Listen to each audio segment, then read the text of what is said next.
Hi, Achim here from InnerSpace Explorers. Today we have a guest. Hello! And if you follow me for a while, you've seen Aaron before. We used to work together for 3 years while he was in Munich. He's originally from Australia and he's back for a visit. And Nada's super excited about this as well.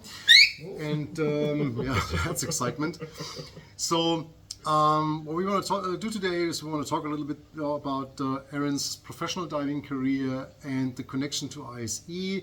So Aaron has a background as a military diver in the Australian military. Then he spent 3 years in Germany and obviously diving with me and doing ISE training, BE level 1, cave, etc.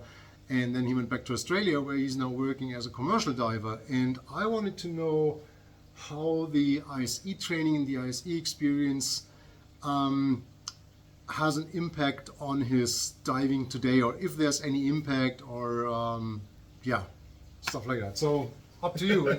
Tell us a little bit. Yeah, so hello, or I guess I should say g'day, everyone.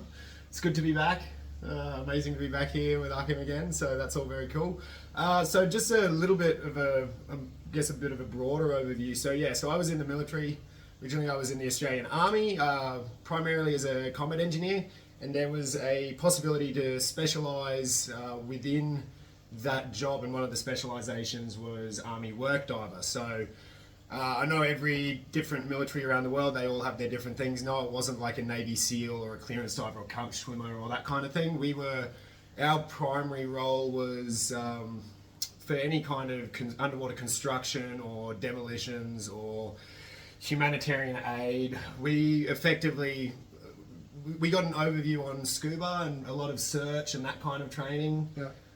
In relation to that, and then a lot of the rest of it was SSBA, so surface supplied, so with the Kirby Morgan, with the helmet, and mostly to be work divers. So when I first then left the army and moved to Germany and was fortunate enough to find Achim, which I still pinch myself over how the universe sometimes puts you into these places. And I remember the first time when we went for a dive, and it was a pool dive, and we got in the water, and I realized, I don't know how to dive. No, they never taught us how to dive. They taught us how to breathe and work underwater, but the whole diving aspect. I mean, when you then compare it into the into the technical diving kind of world, and let me just to make that crystal clear, you had no recreational dive experience except for what you've been trained in the army, so you never had a petty open water, anything. I'd never even really considered diving until I was in the military, and I saw these guys in their dive t-shirts, and I'm a young 18-year-old, and I think, oh, cool, I like that. That's what I want to be, and then fell in love with it from there. But yeah, so a lot of the things for us, I mean, it was about just getting the job done in whatever way possible. A lot of times, poor visibility, all of that. So trim, buoyancy, a lot of those things. I mean, typically we weren't even on scuba. We're operating on the seabed or on some kind of structure. So when I saw Achim, I thought, oh wow, okay, that's diving. I kind of want to learn how to do some of that. So I was very fortunate to be able to do take some classes with Achim and through the InnerSpace Explorers program, and obviously learnt so much about the whole world of diving and all of the different skills, and obviously then pushing into the more technical side of things with wreck diving and cave diving, which especially wreck diving, something that I really enjoy, also with just the history aspect and everything, and just the skills that are required for being in that kind of environment, and to be in that environment in a safe manner, I think is also the biggest one. And so very fortunate to take those classes, and then eventually I decided to move back to Australia. Unbelievable, huh? Why would you leave Germany and go to Australia? I abandoned Achim for a somewhat sunnier, warmer place. And I realized when I went back, I still had all of the qualifications. The qualifications I got through the military were, I was able to effectively transfer that into the civilian world, and I was able to get my Part 2, which is onshore commercial diving tickets, effectively for free, which was absolutely awesome. I only gave 5 years of my life for it. So I was able to step into the commercial diving world back in Australia, and that's what I've been doing now for the past 4 years or so since I've been back, and it's something that I absolutely love. The two worlds, I would say, are very different. I mean, obviously, the scuba technical world, it is a very different thing. Obviously, even just with us, almost always, I never for work would dive scuba. It's in Australia, the safety requirements and just the way that things are run there for work diving. We're almost always in the Kobe Morgan 37 or equivalent. And yeah, however, what I would say is, and something that I've also found just working with other divers back in Australia, is the experience and the skills that I picked up while I was over here and the training with you, and just also the way that ISE runs things. It's certainly not here's your tickets, here's your, it's you get taught how to handle yourself in these situations, and it's in an environment where a lot of things can go wrong. I mean, you want to be able to handle yourself, and so I just know for myself in my work these days, a lot of times, like I work mostly onshore and in big shipping are the two main aspects that I would say that I've been focusing in. Also construction and like onshore construction's a big one. So quite often we're in a river, or we're in a dam or a lake where visibility might be non-existent. You can maybe see your hand in front of your face. Oftentimes we might be in a confined space. We might be going up some kind of pipeline or tunnel system. There's a lot of areas that we can be operating in where it's certainly not for everyone, not for someone that would be claustrophobic. But I find for myself, just the training that I got through ISE, a lot of the technical training, also a lot of the cave relating stuff and wreck diving, where it's just your spatial awareness, your awareness of where you are, where everything is, just my ability to be able to keep myself calm in any of these more foreign environments. I've found that, and also compared to some other divers that I work with who I guess just don't have that same level of training. There's a lot of guys within my industry, the commercial dive industry, that have really no recreational or technical diving experience. A lot of guys, it's just a job. They would never use their spare time to go diving. Yeah, they get their fix being underwater. Like I said, quite a lot of the time we're either operating in an upright position, we're either on the seabed or similar, or we're working on some kind of structure. Or say with shipping, I mean, we're working off the side of a ship, but just every little thing. I mean, even little things like finning techniques and certain things like this, which I've also observed in other people, that they simply do not have that ability or that skill. They never learned that. But you would say the like environmental awareness for your surroundings, safety awareness is something that you gained from ISE and benefits you in the actual job now? Oh, big time. Absolutely. Like without a doubt.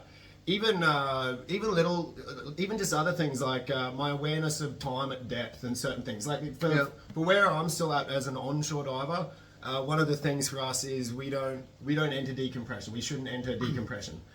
If we have, then something's gone wrong. I mean, quite a lot of times, I mean, we might only be working at 6 meters or 3 meters water depth, But even the times where we are doing deeper stuff, even just my knowledge of the tables and just through my training for dive planning procedures and all of these things, which the other guys, I mean, you're so reliant on your supervisor or whoever's in charge, whoever you're talking to in the helmet.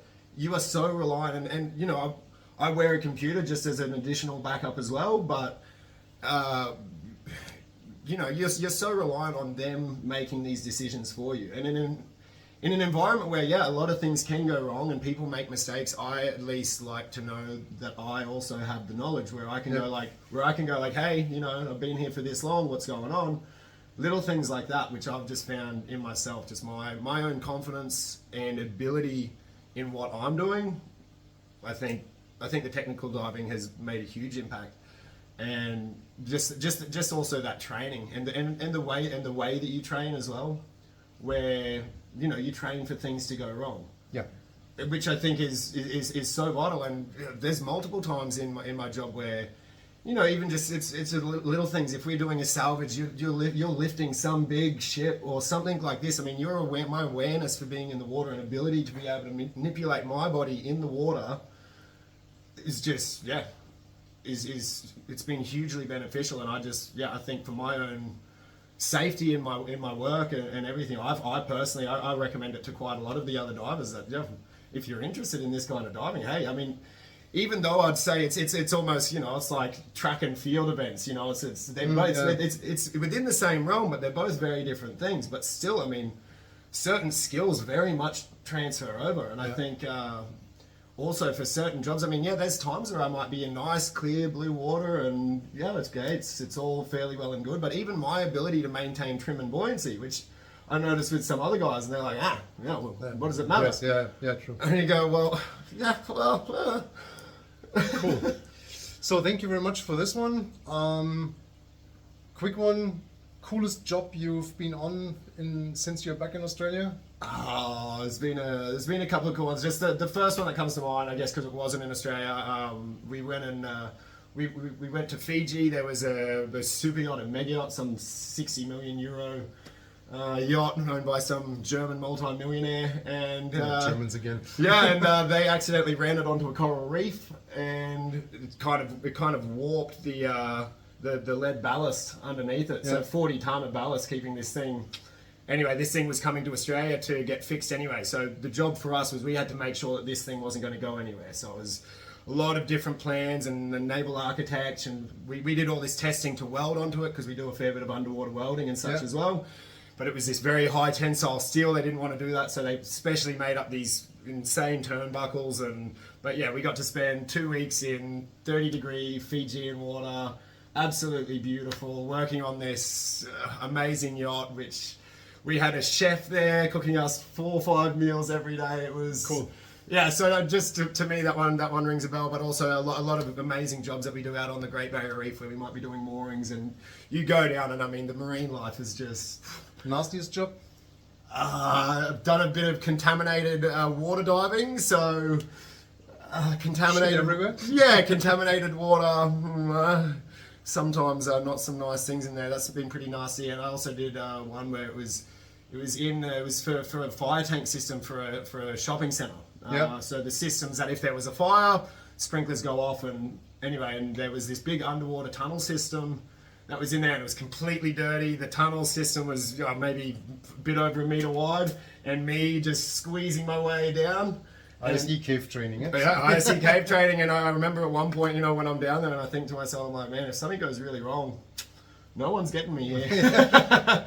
But you know, it's all of that stuff. I enjoy that stuff, and a lot of that's from the ISE training. And exactly, there's another example. Like in that environment, none of the other divers wanted to go into that environment, and I was like, ooh, me, please. But that's not ISE, that's you just being weird. Possibly, but still, my ability to be able to keep myself calm and understand that kind of environment and different things to be able to do. I mean, yeah, it was absolutely perfect. So. Cool. Yeah, I absolutely love the job that I get to do. If it's something that you're interested in at all, you know, if you can find a way to contact me, feel free to reach out. I'm always happy to answer questions to people that are interested in it as a career. Certainly not for everyone, but for the right person. I mean, yeah, pretty cool. Cool, so thank you very much, Aaron. No worries at all. I hope you enjoyed this little episode.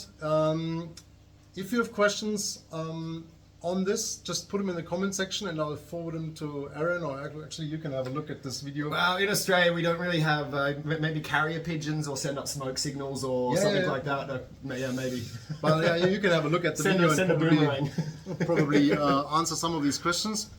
And yeah, see you in the next video. Take care and bye-bye.